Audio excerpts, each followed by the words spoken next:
C'est bon pour tout le monde?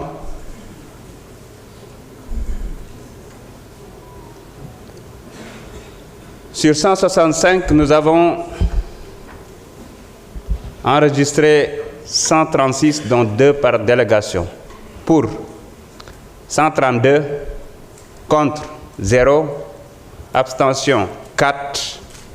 Nos collègues ayant obtenu 132 voix sont élus respectivement premier questeur, Mme Aïcha Touré, deuxième questeur, M. Alphonse Mané Sambou. Je félicite nos collègues et leur souhaite plein succès dans leurs fonctions.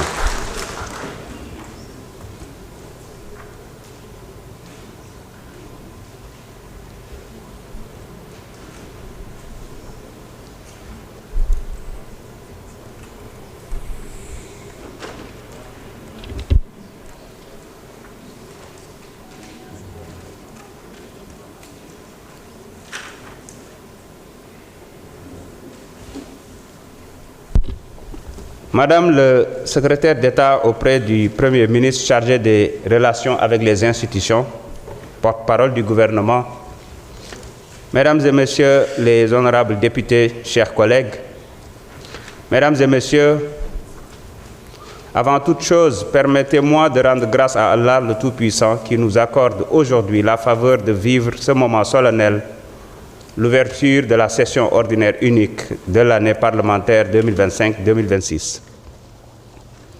Chaque session représente une étape importante dans la vie de notre institution. Elle nous offre l'opportunité de dresser le bilan du chemin parcouru, d'évaluer nos avancées et d'ouvrir de nouvelles perspectives à la lumière de notre idéal républicain, faire de l'Assemblée nationale une institution rigoureuse, moderne, transparente et résolument tournée vers le service du peuple sénégalais.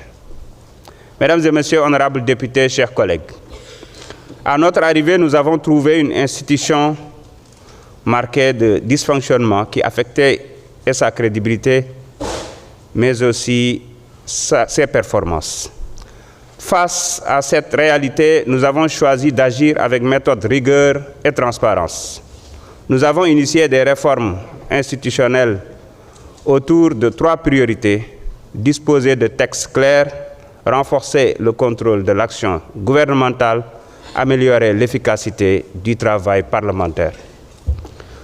La première étape fut une révision en profondeur de nos textes fondamentaux.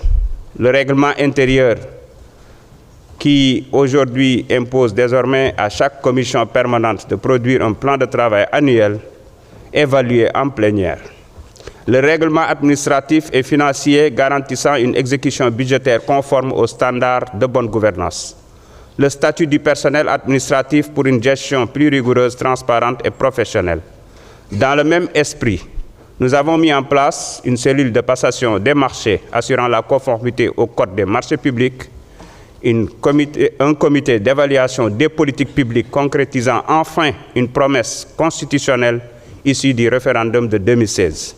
Ce tournant historique marque l'entrée de notre Parlement dans l'ère de l'évaluation rigoureuse, méthodique et transparente des politiques publiques. Notre démarche de modernisation s'appuie sur une digitalisation active de nos procédures. Chaque député est désormais équipé pour un accès dématérialisé aux documents parlementaires. La communication est assurée pour un accès à l'information des populations. Un système ERP a été acquis pour une gestion intégrée des ressources humaines et financières. Notre Assemblée est entrée dans une nouvelle ère de rigueur, de transparence et de performance administrative. Conscient que la performance institutionnelle repose sur la compétence humaine, nous avons lancé un programme de formation pour les députés et le personnel administratif, dont le retraite parlementaire organisé en partenariat avec les Nations Unies, qui a permis de renforcer les capacités sur des thèmes essentiels tels que le budget, l'évaluation des politiques publiques, la cybersécurité, la diplomatie parlementaire et la gouvernance. Cette initiative sera désormais institutionnalisée car une assemblée forte se construit par la compétence, la discipline et l'ouverture. Mesdames et Messieurs, installée le 2 décembre 2024, la 15e législature a démontré sa vitalité et son engagement. 21 lois adoptées, 468 questions écrites adressées au gouvernement, 2 questions d'actualité débattues, une multiplication des missions de terrain des commissions, un taux moyen de présence de 85% en commission et 74% en séance plénière. 2 sessions extraordinaires convoquées à la demande du président de la République. Je salue ici le sens du devoir et la rigueur de tous les députés sans distinction d'appartenance politique. Notre diplomatie parlementaire a retrouvé tout son dynamisme. Le Sénégal est désormais plus présent dans les grandes enceintes régionales et internationales. La visite historique du président de l'Assemblée nationale du Vietnam ayant débouché sur des accords bilatéraux majeurs avec l'exécutif, nous avons également accueilli plusieurs délégations parlementaires du Canada, du Maroc, du Japon, du Royaume-Uni, du Nigeria, de la Côte d'Ivoire et d'autres partenaires dans un esprit d'ouverture et de coopération mutuellement bénéfique. La session écoulée a été marquée par l'adoption de lois historiques témoignant de notre volonté de renforcer la gouvernance publique. Loi d'orientation sur la souveraineté numérique, réforme du cadre budgétaire, loi sur la protection sociale universelle, ratification d'accords bilatéraux et multilatéraux. Mais surtout, 4 lois votées en août 2025 ont marqué un tournant majeur. Création de l'OFNAC, déclaration de patrimoine obligatoire, statut et protection des lanceurs d'alerte, accès à l'information publique. Ces réformes traduisent notre engagement collectif à lutter contre la corruption, à renforcer la transparence et à promouvoir une gouvernance éthique et responsable. Cette nouvelle session sera celle de la consolidation et de l'approfondissement des réformes. Nos priorités sont claires. Lancement de la chaîne de télévision parlementaire, adoption du plan stratégique 2025-2029, élaboration de manuels de procédure administrative, financière et comptable, finalisation de la transformation numérique, renforcement du dialogue citoyen permanent. Nous poursuivrons l'évaluation des politiques publiques, la publication des comptes rendus budgétaires, ainsi que la réflexion des réformes constitutionnelles. Nous saluons la collaboration constructive du gouvernement sous l'autorité du Premier ministre Ousmane Sonko, à qui nous réaffirmons notre loyauté et notre engagement.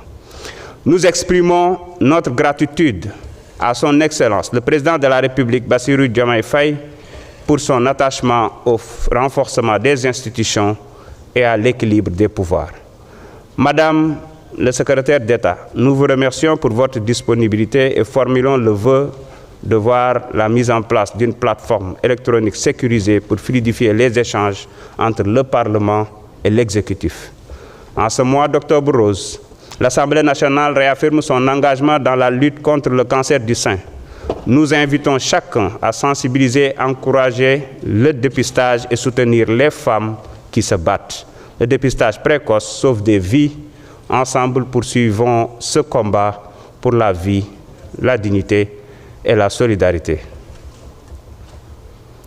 Mesdames et Messieurs, honorables députés, faisons de cette session unique celle de la consolidation des acquis du dialogue, de l'innovation et de l'espoir démocratique.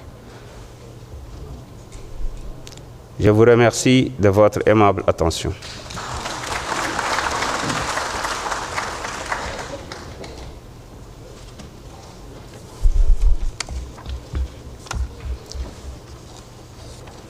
Mes chers collègues, j'ai reçu l'affaire suivante. Projet de loi numéro 19/2025 portant loi de finances pour l'année 2026. Acte est donné au gouvernement du dépôt de cette affaire. Mes chers collègues, le bureau de l'Assemblée nationale étant installé, il reste à procéder à la constitution des différentes commissions de l'Assemblée.